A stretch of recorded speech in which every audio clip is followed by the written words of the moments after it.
In the deepest shadows of forgotten temples, beyond the reach of sun and reason, there lies a book, not written, but whispered, in blood, in madness, in death. Welcomed traveler, tonight, we open the pages of the Book of Vile Darkness, a cursed artifact feared across all planes of existence, not just for what it reveals, but for what it awakens. This episode is a descent, not into a dungeon, but into a philosophy, a relic that tempts with power, corrupts the soul, and marks those who seek it forever. The origin of the book. Some say the Book of Vile Darkness was never written. It was dreamed by a god long forgotten, in a moment of divine despair, when even the stars refused to shine. Others claim it was penned by Orcus himself, the demon prince of undeath, in a fortress made from bones, using the marrow of fallen celestials as ink. He did not write words, they whisper, but curses that twist the mind, syllables that bleed if spoken aloud. There are rumors of a monk, once pure, now ash, who stared too long into its pages. The last thing he said was, "It does not teach, it undoes." But perhaps the truth is worse. The Book of Vile Darkness is not a single object.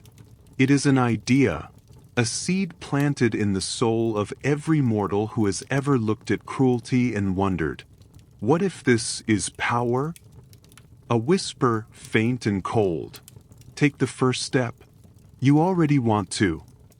Some claim the book writes itself anew each time it's opened, adapting to the fears and desires of its reader.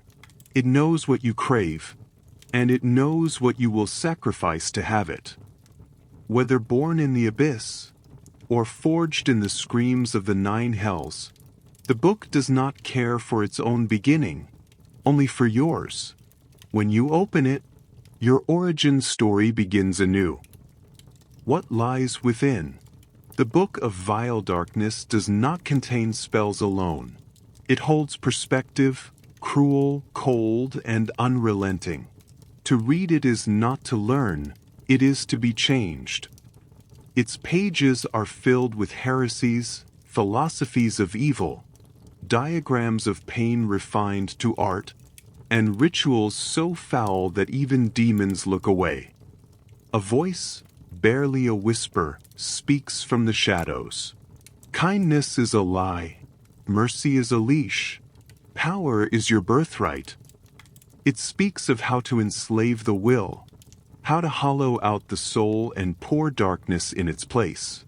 There are guides to raising armies of the dead, of forging pacts with forgotten gods, and of rewriting reality through sacrifice.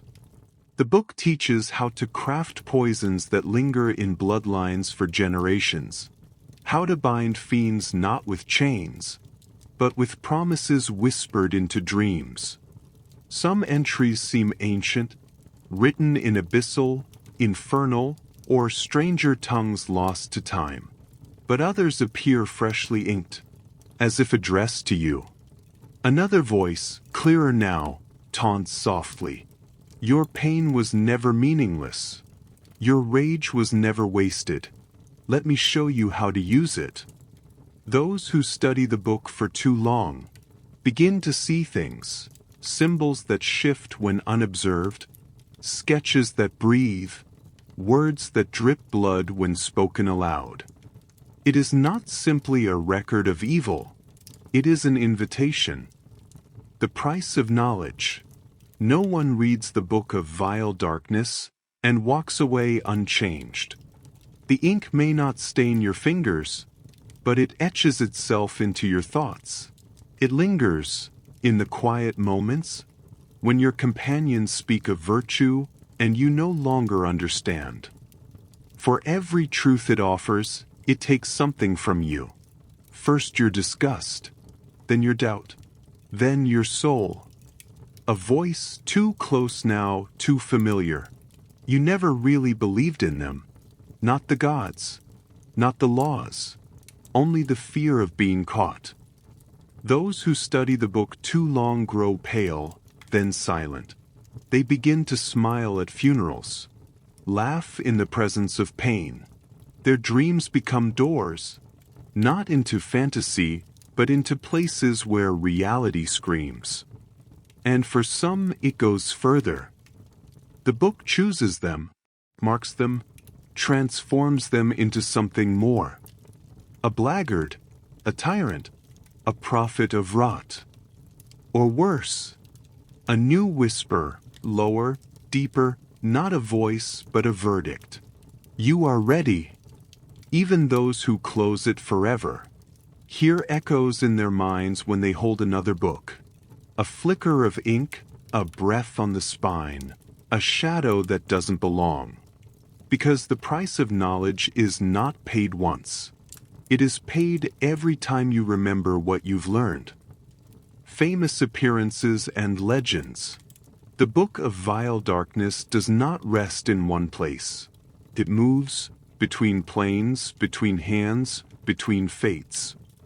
It has appeared in palaces where kings once ruled, and in dungeons where they were unmade. One copy was said to be bound in the flesh of a celestial, its cover still warm, its pages immune to flame. Another floated in the astral sea, chained to a shattered god's skull, and it whispered scripture into the void for eons, until someone listened. In the legends of the Underdark, mind flayers tell of a version inscribed in living crystal, whose words crawl across the surface and cannot be unread. In one doomed kingdom, a scholar priest read the book aloud to an entire congregation, and every one of them became hollow-eyed cultists within the hour. The fading echo from deep underground. We were saved. We were shown the truth. We were not ready. It has passed through the hands of necromancers, death knights, fallen paladins, and warlocks who thought they could resist. Even Vecna, the Whispered One, is said to have feared it, not because of what it taught, but because it taught something he had never considered. In some stories, it is not even found. It is written anew, summoned from nothing but hatred and will. When enough suffering pools in one place, the book appears. Not a single artifact, but a pattern in the weave, a wound that reopens wherever evil is truly understood. The one who opened it, the catacombs beneath Dallinmore Cathedral, had been sealed for over a century. Cracked marble, broken stained glass, and vines creeping like veins through the stone gave the ruin a sense of forgotten holiness. But what called to Sarinvalik was not faith. It was something colder, deeper. His warhorse snorted as he approached the gates. A ruined holy symbol hung lopsided above the entry, the sunburst of Palair, dulled with age and weather. Once that symbol gave Sarin strength, but now he barely looked at it. The voice had told him where to go. Not aloud, not in dreams, but in a feeling, a pulse in the earth beneath his boots. Each step on the cracked flagstone brought it louder. Deeper. Below the nave, he found the crypt's entrance, a stone spiral staircase lit by no torches, the air thick with mildew and something else. Something alive. His gauntlet rested on the hilt of his blade, but his grip was not one of fear. It was instinct. A ritual. He would not need it, he thought. The voice had promised, "This is not your death, Sarin. This is your beginning." He descended for what felt like hours. Down past sealed tombs with names he didn't recognize. Past altars shattered by time. Past murals of the Dawn War, now rotted and peeling. And at the base of it all, a chamber. Circular. Carved not by mortal hands, but something older. In its center, a pedestal of bone-white stone. Upon it, a book wrapped in 6 iron chains, each link etched with runes, each rune flickering, resisting the dim torchlight he brought with him. The book pulsed with the same rhythm as his heartbeat. He stepped closer. He did not kneel. He did not pray. He only reached out and laid one gloved hand atop it. The book was warm, and in that moment, 1,000 thoughts that were not his own moved beneath the cover, like worms in the soil, like echoes in the skull. His vision blurred. A memory surfaced, not his, of a queen who slit her own throat and wrote treaties in her blood. A child in a cave, laughing as flames swallowed their village. A god, alone, weeping in the dark, begging someone, anyone, to write it all down. He snatched his hand back. But it was already too late. The book of vile darkness knew him now. Sarin did not speak of what he found. Not to the dawn priests. Not to the scribes who catalogued ruins. Not to the paladins who welcomed him home with raised goblets and blind smiles. They would not understand, he told himself. Or perhaps he feared they would. He returned to the chapter keep at Harrington a week later. His armor dulled but polished. His eyes hollow but steady. The book, wrapped in silk, hidden in the bottom of his pack, beside old maps and dried rations. He hadn't opened it again. But he thought of it. Every night. At first, it was only in dreams. He stood before a mirror that refused to reflect him. He walked a hallway of doors, all of them locked, except the one that bled from the keyhole. One night, he dreamed of the cathedral again. But this time, he didn't find the book. The book found him. It rose from the grave like a chained heart, pulsing, whispering, "Do you still believe in them?" He woke with blood in his mouth. His teeth clenched so tightly he cracked a molar. They noticed. His brothers and sisters in arms. The acolyte Alrin, who had squired for him during the siege of Starhold, asked gently, "What troubles you, Commander?" Sarin smiled. It didn't reach his eyes. "Just tired," he said. "Too many ghosts on the road." But Alrin did not believe him. One evening, while cleaning his sword, Sarin overheard the young man whispering to a cleric. He caught fragments. Strange, withdrawn, eyes not the same. That night, Sarin went to the chapel alone. He knelt beneath the sunburst sigil, lit a candle, tried to pray. But the words would not come. Instead, he heard a different voice, no longer distant. "They do not love you. They love the symbol you serve. The moment you doubt, they will cast you aside." Sarin stood. The candle sputtered and died. The next day, he trained with the younger knights. His strikes were faster, his form sharper. And when one trainee hesitated during a drill, Sarin knocked him to the ground with a blow harder than necessary. Blood spilled. "Compassion is a weakness," Sarin said coldly. "Out there, hesitation kills." The knights said nothing, but the silence lingered long after he left the yard. That night he removed the book from his pack. He did not open it. He only listened. They will never follow you for who you are, only for what you represent. If you want loyalty, make them afraid. Sarin looked out over the courtyard, lit by moonlight. He thought of the trainee's blood on the stone. And he didn't feel guilt. He felt clarity. The keep at Harrington had long stood as a beacon of light. Travelers lit candles in its name. Wounded were carried to its steps for healing. Warbands swore oaths beneath its banners. And Sarin had once believed in it. But now, he saw only rot beneath the gold. "We speak of light," he wrote in his journal one night, "but our justice comes with steel. How long before we admit that mercy is just another weapon, and a dull one at that?" His thoughts had become darker, sharper, and the book, still unopened, whispered constantly now. Not in words, in logic. When an order came down from the high seat, bidding Sarin to ride against a band of Knoll raiders threatening a border village, he refused. There is no glory in slaying the starving, he said. Let them raid. Let them suffer. It's the way the world balances itself. The council was stunned. Brother Cometh, the elder Justicar, stood slowly and asked, "Do you still hold your oath to Peleus' mercy, Commander?" Sarin looked him in the eyes, calm and unshaken. "No," he said, "I hold to something older." The fallout was swift. He was stripped of command, assigned to silent meditation, a probation, a chance to reflect.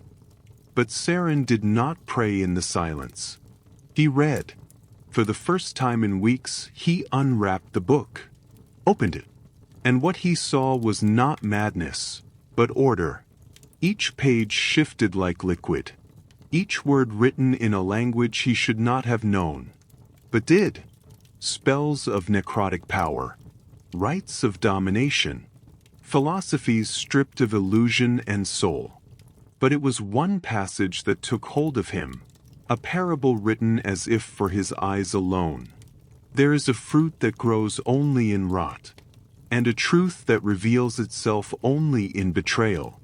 If you wish to rise, you must burn your reflection. That night, a fire was set in the lower sanctum. The scroll library burned. Acolyte Alrin was found unconscious, bruised, but alive. Sarin was gone. His room stripped bare. His blade missing. The holy symbol of Peleus shattered on the floor like broken teeth. Only a note remained, written in flawless calligraphy. Your light was never light. Only the shadow that feared being seen. Signed, Sarinvalik. Days passed. Then weeks. Whispers spread, sightings in ruined temples, of a knight in black steel, marked with a sunburst turned inside out. A caravan, found butchered with no coin taken. A small town that disappeared overnight. No blood, just silence. The book had a bearer now, and he was no longer hiding. They called him many names now. The Black Flame, the Hollow Knight, the Prophet of Rot.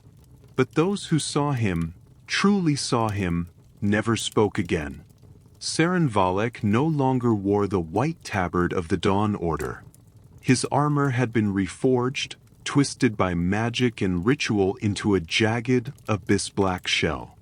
Where the symbol of Peleus had once shone across his chest, there was now only a scar of burning red, not painted, but seared into the metal, as if the light itself had tried to leave a mark and failed. His eyes no longer blinked. His voice echoed even in open air. And where he walked, people changed. In the ruined fortress of Hearthmere, he gave his first sermon.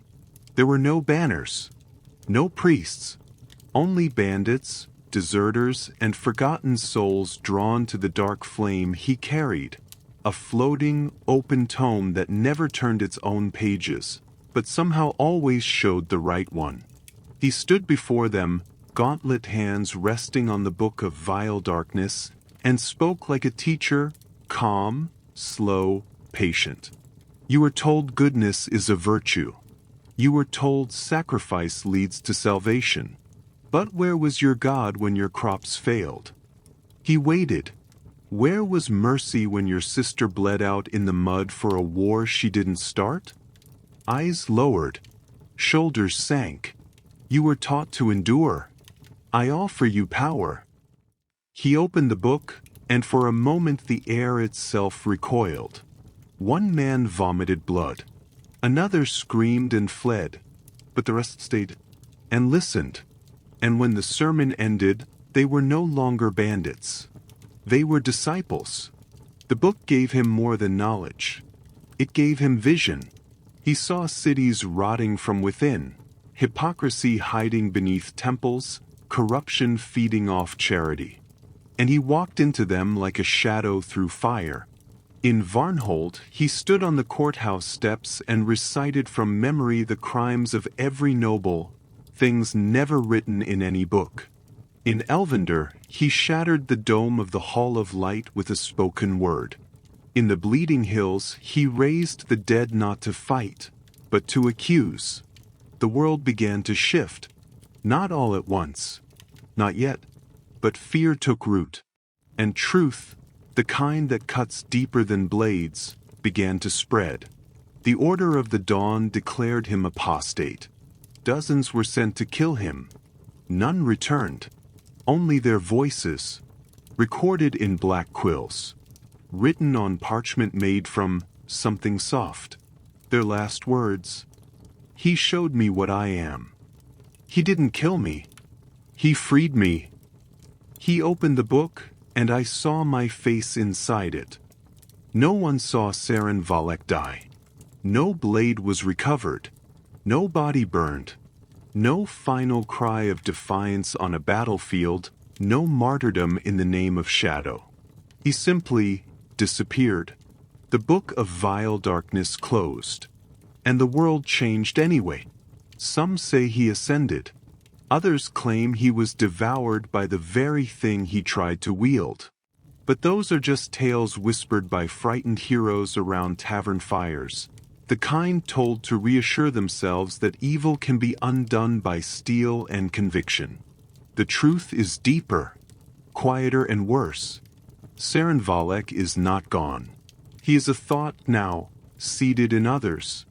A scribe in Gillespire burned an entire monastery library after a single night of dreams she could not explain. A boy in the slums of Gloomford wrote, in Perfect Infernal, a passage that matched exactly a page from the lost book, despite never having learned to read.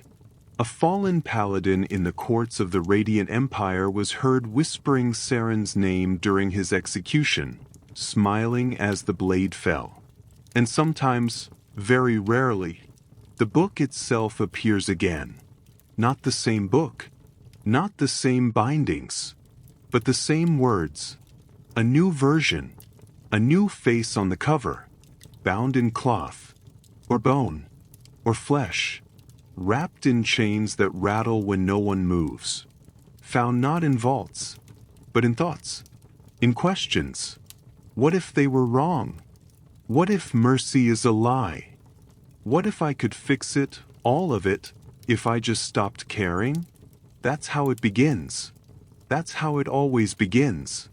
The book does not choose heroes or villains. It chooses those who listen. And once opened, it writes itself again. Within you. Within me. In every mind that turns its face from the light and wonders what lies beneath it. Soft closing whisper. The book is not a thing. It is a question. And you just answered it. The power it offers. The Book of Vile Darkness is not just a relic. It is a contract. To open it is to enter a dialogue, not with ink and parchment, but with power itself. Its contents are not written for mortals. They are meant to break them. One page might contain a demonic pact written in 7 languages, 6 of them long extinct. Another may be soaked in blood or completely blackened by ink, hiding truths that once drove a sorcerer mad. Some pages are missing, torn out, eaten by fire, or perhaps by those who could no longer bear what they read.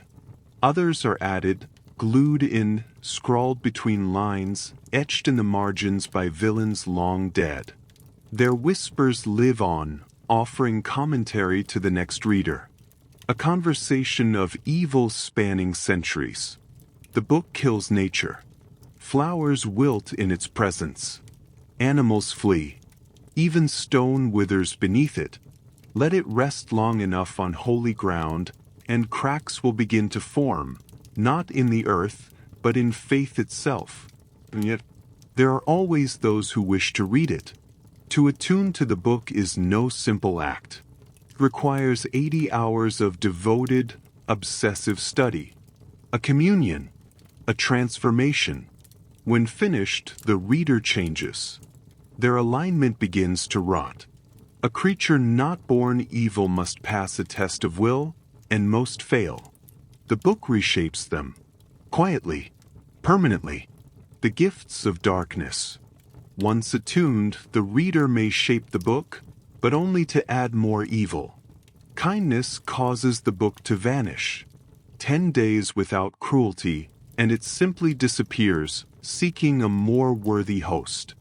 And should the reader die while bound to it, their soul is taken, claimed by some nameless power beyond even demon lords.